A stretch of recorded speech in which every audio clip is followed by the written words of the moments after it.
Anarchisme ou socialisme, par Staline, 1906. Partie 1. La méthode dialectique. La lutte de classe est le pivot de la vie sociale de nos jours. Et chaque classe, au cours de cette lutte, s'inspire de sa propre idéologie. La bourgeoisie a la sienne, c'est ce qu'on appelle le libéralisme. Le prolétariat de même a son idéologie, c'est, vous le savez, le socialisme. On ne saurait considérer le libéralisme comme quelque chose d'entier et d'indivisible, il comporte diverses tendances suivant les diverses catégories de la bourgeoisie. Le socialisme non plus n'est ni entier, ni indivisible, il comporte de même diverses tendances. Nous n'allons pas nous livrer ici à l'analyse du libéralisme, mieux vaut remettre cela à un autre temps. Nous tenons simplement à montrer au lecteur ce qu'est le socialisme et ses courants. À notre avis, cela l'intéressera davantage. Le socialisme comporte trois courants principaux, le réformisme, l'anarchisme et le marxisme. Le réformisme, Bernstein et autres, qui ne considèrent le socialisme que comme un but éloigné, et rien de plus, qui, pratiquement, nie la révolution socialiste et cherche à instaurer le socialisme par la voie pacifique.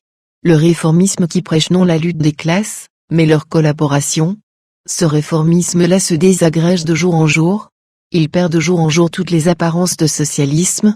Point n'est besoin, selon nous, de l'analyser ici, dans les présents articles en définissant le socialisme. Il en va tout autrement pour le marxisme et l'anarchisme, tous deux sont reconnus aujourd'hui pour des courants socialistes. Tous deux mènent une lutte acharnée entre eux. Tous deux veulent apparaître aux yeux du prolétariat comme des doctrines authentiquement socialistes, et, bien entendu, l'analyse et la mise en parallèle de ces deux tendances offriront au lecteur un bien plus vif intérêt. Nous n'appartenons pas à ces hommes qui, au rappel du mot anarchisme, se détournent avec mépris et déclarent dans un geste d'abandon, vous êtes bien bon de vous en occuper, il ne vaut même pas la peine qu'on en parle. Nous croyons qu'une telle critique à bon marché est chose indigne et sans utilité. Nous n'appartenons pas non plus aux hommes qui se consolent à l'idée que les anarchistes, voyez-vous, n'ont pas l'appui des masses, et c'est pourquoi ils ne sont guère dangereux. Il ne s'agit pas de savoir derrière qui suit aujourd'hui une masse, plus grande ou plus petite. Il s'agit de l'essence de la doctrine. Si la doctrine des anarchistes traduit une vérité, il va de soi qu'elle s'ouvrira absolument un chemin et ralliera la masse autour d'elle. Mais si elle est inconsistante et repose sur une base erronée, elle ne fera pas long feu et restera comme suspendue en l'air. Or, l'inconsistance de l'anarchisme doit être démontrée. Certains estiment que le marxisme et l'anarchisme ont les mêmes principes, qu'il n'existe entre eux que des divergences de tactique, de sorte que, selon eux, il est tout à fait impossible d'opposer l'un à l'autre ces deux courants. Mais c'est là une grave erreur. Nous estimons que les anarchistes sont les ennemis véritables du marxisme. Par conséquent, nous reconnaissons aussi qu'il faut mener une lutte véritable contre de véritables ennemis. Il faut donc analyser la doctrine des anarchistes d'un bout à l'autre et l'examiner à fond sous toutes ses faces. La vérité est que le marxisme et l'anarchisme reposent sur des principes tout à fait divergents, bien que tous deux se manifestent sur le théâtre de la lutte sous le drapeau socialiste. La pierre angulaire de l'anarchisme est l'individu, dont l'affranchissement est, selon lui, la condition principale de l'affranchissement de la masse, de la collectivité. Selon l'anarchisme, l'affranchissement de la masse est impossible tant que l'individu ne sera pas affranchi, ce qui fait que son mot d'ordre est « tout pour l'individu ». Tandis que la pierre angulaire du marxisme, c'est la masse dont l'affranchissement est, selon lui, la condition principale de l'affranchissement de l'individu. C'est-à-dire que, selon le marxisme, l'individu ne peut être affranchi tant que ne le sera pas la masse, ce qui fait que son mot d'ordre est « tout pour la masse ». Il est évident qu'ici interviennent deux principes s'excluant l'un l'autre, et pas seulement des divergences tactiques. Nos articles ont pour objet de confronter ces deux principes opposés, de comparer entre le marxisme et l'anarchisme, et d'éclairer ainsi leurs qualités et leurs défauts. De plus, nous jugeons utile ici même de faire connaître au lecteur le plan de ces articles. Nous commencerons par donner une définition du marxisme.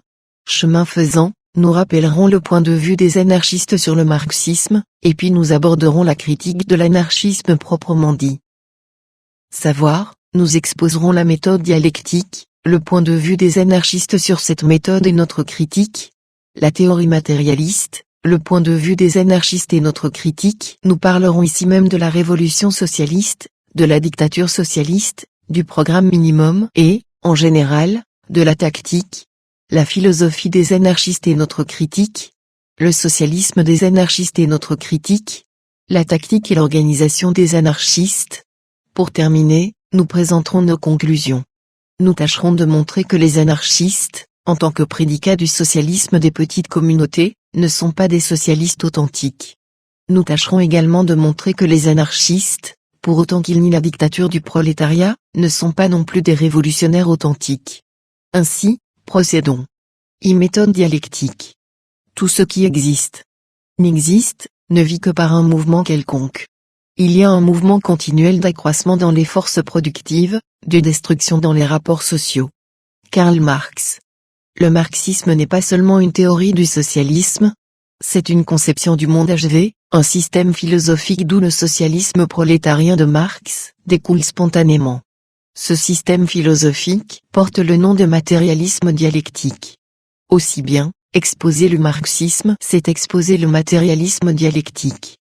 Pourquoi ce système porte-t-il le nom de matérialisme dialectique? Parce que sa méthode est dialectique et sa théorie, matérialiste. Qu'est-ce que la méthode dialectique? On dit que la vie sociale est en état de constante évolution et de mouvement. Et cela est juste, on ne peut considérer la vie comme quelque chose d'immuable, de figé. Elle ne s'arrête jamais à un niveau quelconque. Elle est en perpétuel mouvement, elle suit un processus perpétuel de destruction et de création. C'est pourquoi il existe toujours dans la vie du nouveau et du vieux, des éléments croissants et mourants, révolutionnaires et contre-révolutionnaires. La méthode dialectique affirme qu'il faut regarder la vie telle qu'elle est en réalité. Nous avons vu que la vie est en perpétuel mouvement. Nous devons donc considérer la vie dans son mouvement, et poser la question ainsi, où va la vie? Nous avons vu que la vie offre le spectacle d'une destruction et d'une création perpétuelle. Notre devoir est donc de considérer la vie dans sa destruction et sa création, et de poser la question ainsi, qu'est-ce qui se détruit et qu'est-ce qui se crée dans la vie?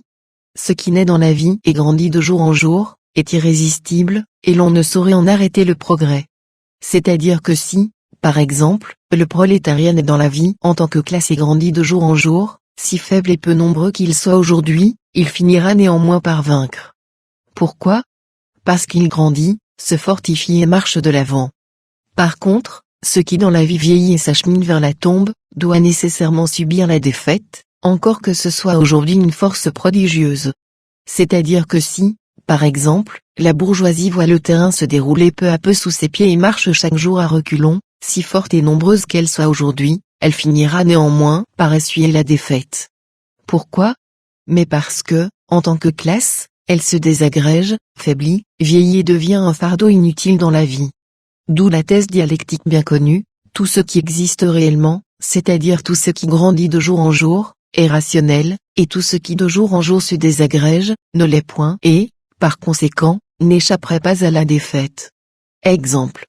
Après 1880, un grand débat s'était institué parmi les intellectuels révolutionnaires russes. Les populistes affirmaient que la force principale capable de se charger de la libération de la Russie, était la petite bourgeoisie de la campagne et de la ville. Pourquoi? Leur demandaient les marxistes. Parce que, répondaient les populistes, la petite bourgeoisie de la campagne et de la ville forme aujourd'hui la majorité. De plus, elle est pauvre et vit dans la misère. Les marxistes répliquaient, en effet, la petite bourgeoisie de la campagne et de la ville forme aujourd'hui la majorité, et elle est vraiment pauvre, mais la question n'est point là. La petite bourgeoisie forme depuis longtemps déjà la majorité, mais jusqu'à présent elle n'a, sans l'aide du prolétariat, fait preuve d'aucune initiative, dans la lutte pour la liberté. Pourquoi? Mais parce que la petite bourgeoisie, en tant que classe, ne grandit pas.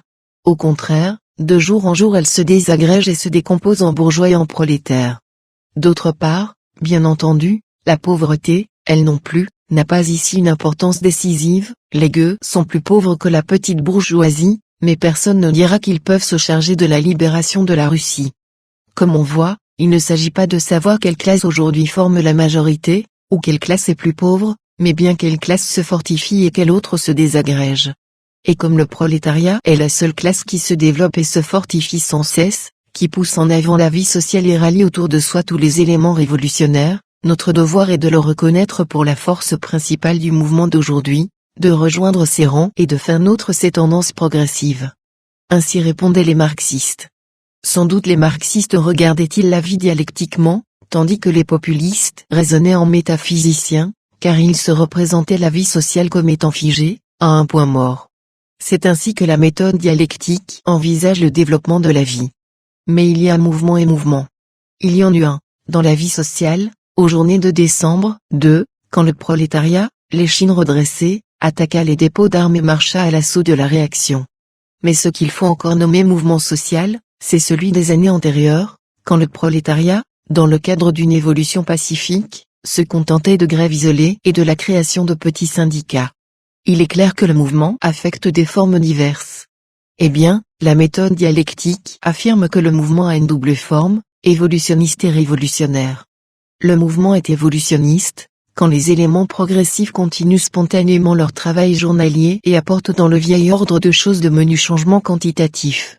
Le mouvement est révolutionnaire, quand ces mêmes éléments s'unissent, se pénétrant d'une idée commune et se précipitent contre le camp ennemi pour anéantir jusqu'à la racine le vieil ordre de choses et apporter dans la vie des changements qualitatifs, instituer un nouvel ordre de choses. L'évolution prépare la révolution et crée un terrain qui lui est favorable, tandis que la révolution achève l'évolution et contribue à son progrès.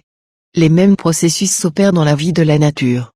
L'histoire de la science montre que la méthode dialectique est une méthode authentiquement scientifique, à commencer par l'astronomie et en finissant par la sociologie. Partout l'idée se confirme qu'il n'y a rien d'éternel dans le monde, que tout change, tout évolue. Par conséquent, tout dans la nature doit être envisagé du point de vue du mouvement, de l'évolution. Or, cela signifie que l'esprit de la dialectique pénètre toute la science moderne.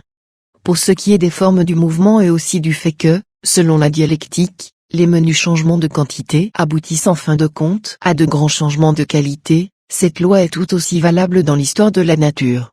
Le système périodique des éléments de Mendeleïev montre clairement quelle grande portée s'attache, dans l'histoire de la nature, au fait que les changements de qualité naissent des changements de quantité. Témoin aussi, en matière de biologie, la théorie du néolamarckisme, théorie à laquelle fait place le néodarwinisme. Nous ne disons rien des autres faits, que Fr. Engel étudie avec une ampleur suffisante dans son anti-Düring. Tel est le fond de la méthode dialectique. Astérisque. Que pensent les anarchistes de la méthode dialectique? On sait que le fondateur de la méthode dialectique fut Hegel. Méthode que Marx a épurée et améliorée. Certes, ce fait est connu également des anarchistes. Ils savent que Hegel fut un conservateur, et, profitant de cette occasion, ils s'attaquent avec véhémence à Hegel, qu'ils traitent de partisan de la Restauration. Ils démontrent avec entrain que Hegel est un philosophe de la Restauration. Qu'il exalte le constitutionnalisme bureaucratique en sa forme absolue. Que l'idée générale de sa philosophie de l'histoire est subordonnée à la tendance philosophique de l'époque de la Restauration, tendance qu'elle sert, etc. Voir, Nobati, 3, numéro 6 article de Cherkiezishvili. L'anarchiste bien connu Kropotkin démontre la même chose dans ses écrits. Voir, par exemple, Sa science et anarchisme, en langue russe. Kropotkin est unanimement soutenu par nos Kropotkiniens, depuis Cherkiezishvili jusqu'à Ch. G. Voir les numéros de Nobati. Il est vrai que sur ce point personne ne discute avec eux. Au contraire, chacun conviendra que Hegel n'était pas un révolutionnaire. Marx et Engel eux-mêmes ont, avant tous les autres, fait la preuve dans leur critique de la critique critique, que les conceptions historiques de Hegel contredisent foncièrement l'idée de la souveraineté du peuple. Néanmoins, les anarchistes démontrent et tiennent à démontrer chaque jour que Hegel est partisan de la Restauration. Pourquoi font-ils cela? Sans doute pour jeter le discrédit sur Hegel et faire sentir au lecteur que le réactionnaire Hegel ne peut avoir qu'une méthode rebutante et antiscientifique. C'est ainsi que les anarchistes croient pouvoir réfuter la méthode dialectique. Nous déclarons que de cette manière ils ne prouveront rien, sinon leur propre ignorance. Pascal et Leibniz n'étaient pas des révolutionnaires, mais la méthode mathématique qu'ils ont découverte est reconnue aujourd'hui une méthode scientifique. Mayer et Helmholtz n'étaient pas des révolutionnaires, mais leur découverte en physique constitue un des fondements de la science. Lamarck et Darwin n'étaient pas non plus des révolutionnaires, cependant leur méthode évolutionniste a mis sur pied la science biologique. Pourquoi ne reconnaîtrait-on pas le fait que, en dépit de son conservatisme, Hegel a pu élaborer une méthode scientifique dite dialectique? Non, de cette manière les anarchistes ne prouveront rien, sinon leur propre ignorance. Poursuivons. Selon les anarchistes, la dialectique, c'est de la métaphysique, et comme ils veulent débarrasser la science de la métaphysique, la philosophie de la théologie, ils réfutent la méthode dialectique. Voir Nobati, numéro 3 et 9. CHG. Voir aussi Science et anarchisme, de Kropotkin. Ces anarchistes. C'est, comme on dit, vouloir rejeter la faute sur son voisin. La dialectique a mûri dans la lutte avec la métaphysique. Elle s'est acquis la gloire dans cette lutte. Or, pour les anarchistes, la dialectique, c'est de la métaphysique. La dialectique affirme qu'il n'y a rien d'éternel dans le monde, que tout passe, tout change, la nature, la société, les mœurs et les coutumes, les idées de justice. La vérité elle-même change, et c'est pourquoi la dialectique considère toute chose avec esprit critique. C'est pourquoi elle nie la vérité établie une fois pour toutes. Par conséquent, elle nie de même les principes dogmatiques tout faits que l'on n'a plus, une fois découverts, qu'à apprendre par cœur. Voir, F. Engel, Ludwig Feuerbach. La métaphysique, elle, nous dit tout autre chose. Le monde pour elle est quelque chose d'éternel et d'immuable. Voir, F. Engel, Anti-Düring. Il a été une fois pour toutes défini par quelqu'un ou quelque chose. Voilà pourquoi les métaphysiciens ont toujours à la bouche justice éternelle et vérité immuable. Proudhon, le père spirituel des anarchistes, disait qu'il existe dans le monde une justice immanente établie une fois pour toutes, qui doit être mise à la base de la société future. Aussi a-t-on appelé Proudhon un métaphysicien. Marx a combattu Proudhon par la méthode dialectique. Il a démontré que, puisque tout change dans le monde, la justice doit également changer et que, par conséquent, la justice immanente est un délire métaphysique. Voir, qu'à Marx, la misère de la philosophie. Or, les disciples géorgiens du métaphysicien Proudhon nous répètent sans cesse, la dialectique de Marx, c'est de la métaphysique. La métaphysique admet différents dogmes nébuleux, comme le inconnaissable, la chose en soi, et passe finalement à une théologie vide de substance. À l'opposé de Proudhon et de Spencer, Engel a combattu ces dogmes par la méthode dialectique. Voir, Ludwig Feuerbach. Et les anarchistes, les disciples de Proudhon et de Spencer, de nous dire que Proudhon et Spencer sont des savants, tandis que Marx et Engel sont des métaphysiciens. De deux choses l'une, ou bien les anarchistes se leurrent, ou bien ils ne savent ce qu'ils disent. En tout cas, une chose est certaine, c'est que les anarchistes confondent le système métaphysique de Hegel et sa méthode dialectique. Inutile de dire que le système philosophique de Hegel, qui s'appuie sur une idée immuable, est d'un bout à l'autre métaphysique. Mais il n'est pas moins certain que la méthode dialectique de Hegel, qui nie toute idée immuable, est d'un bout à l'autre scientifique et révolutionnaire. Voilà pourquoi Karl Marx, qui a soumis le système métaphysique de Hegel à une critique foudroyante, a loué en même temps sa méthode dialectique. Rien ne saurait lui imposer, disait Marx, parce qu'elle est essentiellement critique et révolutionnaire. Voir, Le Capital, tome 1er postface. Voilà pourquoi Engel aperçoit une différence notable entre la méthode de Hegel et son système. Ceux qui prenaient surtout appui sur le système de Hegel, pouvaient être assez conservateurs dans les deux domaines. Ceux qui considéraient la méthode dialectique comme la chose essentielle, pouvaient, tant au point de vue religieux qu'au point de vue politique, appartenir à l'opposition la plus extrême. Voir, Ludwig Feuerbach. Les anarchistes ne voient pas cette différence et répètent, sans réfléchir, que la dialectique, c'est de la métaphysique. Poursuivons. Les anarchistes prétendent que la méthode dialectique est issue de subterfuges, la méthode des sophismes, du saut périlleux de la logique. Voir, Nobati, numéro 8, ch. G, méthode au moyen de laquelle on prouve avec la même facilité la vérité et le mensonge. Voir, Nobati, numéro 4. Article de Cherkesishvili. Ainsi, pour les anarchistes, la méthode dialectique prouve tout aussi bien la vérité que le mensonge. Il peut sembler dès l'abord que l'accusation portée par les anarchistes ne soit pas dénuée de fondement. Écoutez, par exemple, ce que dit Engel du partisan de la méthode métaphysique. Il parle par oui et par non. Tout ce qui est au-delà vient du malin. Pour lui, une chose existe ou n'existe pas. Une chose ne peut être à la fois elle-même et autre qu'elle-même. Le négatif et le positif s'excluent absolument. Voir, Anti-Düring.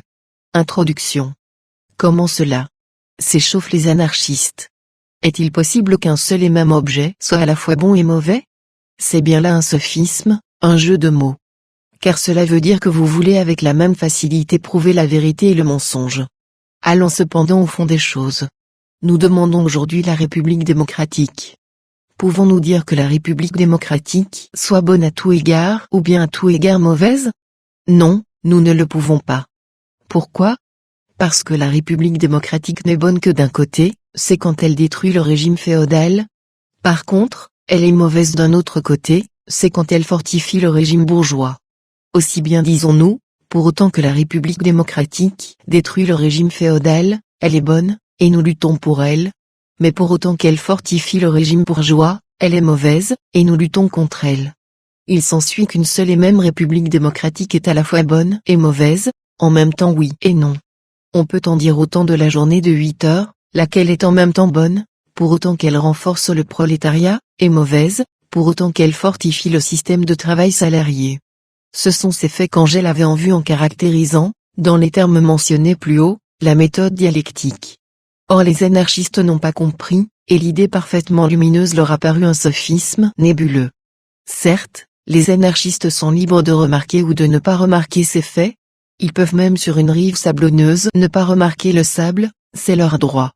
Mais que vient faire ici la méthode dialectique qui, à la différence de l'anarchisme, ne regarde pas la vie les yeux fermés, qui perçoit les pulsations de la vie et dit explicitement, du moment que la vie change et est en mouvement, chaque phénomène de la vie comporte deux tendances, positives et négatives, dont nous devons défendre la première et réfuter la seconde.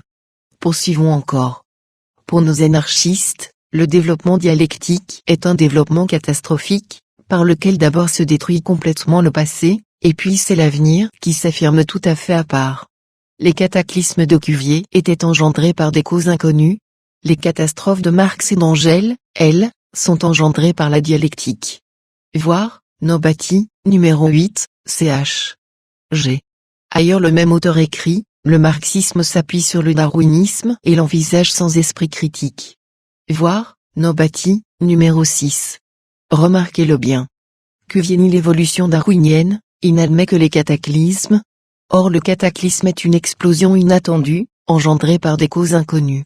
Les anarchistes soutiennent que les marxistes se joignent à Cuvier, et, par conséquent, ils réfutent le darwinisme. Darwin nie les cataclysmes de Cuvier, il admet l'évolution par degrés. Et voilà que ces mêmes anarchistes prétendent que le marxisme s'appuie sur le darwinisme et l'envisage sans esprit critique, c'est-à-dire que les marxistes nient les cataclysmes de Cuvier. Bref, les anarchistes accusent les marxistes de se joindre à Cuvier, et en même temps ils leur reprochent de se joindre à Darwin, et non à Cuvier. La voilà bien, l'anarchie. Comme on dit, la veuve du sous-officier s'est donné elle-même le fouet. Il est clair que ch. G du numéro 8 de Nobati a oublié ce que disait ch. G du numéro 6. Lequel des deux a raison, le numéro 8 ou le numéro 6? Interrogeons les faits. Marx dit: à un certain degré de leur développement, les forces productives matérielles de la société entrent en contradiction avec les rapports de production existants, ou, ce qui n'en est que l'expression juridique, avec les rapports de propriété. Alors s'ouvre une époque de révolution sociale. Mais une formation sociale ne disparaît jamais avant que soient développées toutes les forces productives auxquelles elle peut donner libre cours. Voir, Karl Marx, Contribution à la critique de l'économie politique. Préface. Si l'on applique cette thèse de Marx à la vie sociale actuelle, il en résultera qu'entre les forces productives modernes, ayant un caractère social, et la forme d'appropriation des produits, ayant un caractère privé, il existe un conflit fondamental qui doit aboutir à la révolution socialiste. Voir, F. Engel, Anti-Düring, chapitre 2, troisième partie. On le voit, ce qui engendre la révolution, selon Marx et Engel, ce ne sont pas les causes inconnues, de Cuvier, mais les causes sociales et vitales, parfaitement définies, dites le développement des forces productives.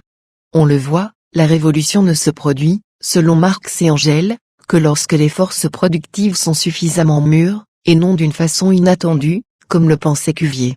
Il est évident qu'il n'y a rien de commun entre les cataclysmes de Cuvier et la méthode dialectique de Marx. D'un autre côté, le darwinisme ne réfute pas seulement les cataclysmes de Cuvier, mais aussi le développement compris dans le sens dialectique, et qui implique la révolution, tandis que du point de vue de la méthode dialectique l'évolution et la révolution, les changements de quantité et de qualité, Ce sont deux formes indispensables d'un seul et même mouvement.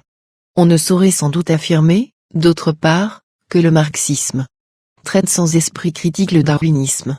Il s'ensuit que Nobati se trompe dans les deux cas, dans le numéro 6 comme dans le numéro 8. Enfin, les anarchistes s'en prennent à nous parce que la dialectique n'offre la possibilité ni de sortir ou de jaillir hors de soi, ni de sauter par-dessus soi-même. Voir, Nobati, numéro 8, ch. G. Ceci, messieurs les anarchistes, est bien la vérité. Ici, honorable, vous avez parfaitement raison, la méthode dialectique, en effet, n'offre point cette possibilité. Et pourquoi? Mais parce que jaillir hors de soi et sauter par-dessus soi-même, c'est l'affaire de chevreuil, tandis que la méthode dialectique a été créée pour les hommes. Là est le secret. Tel est en somme le point de vue des anarchistes sur la méthode dialectique. Il est évident que les anarchistes n'ont pas compris la méthode dialectique de Marx et d'Engels. Ils ont inventé une dialectique à eux, et c'est elle qu'ils combattent avec tant d'acharnement. Il ne nous reste, à nous, qu'à rire à la vue de ce spectacle, car on ne peut s'empêcher de rire quand on voit un homme lutter contre sa propre fantaisie, briser ses propres imaginations et assurer en même temps avec feu qu'il frappe l'adversaire.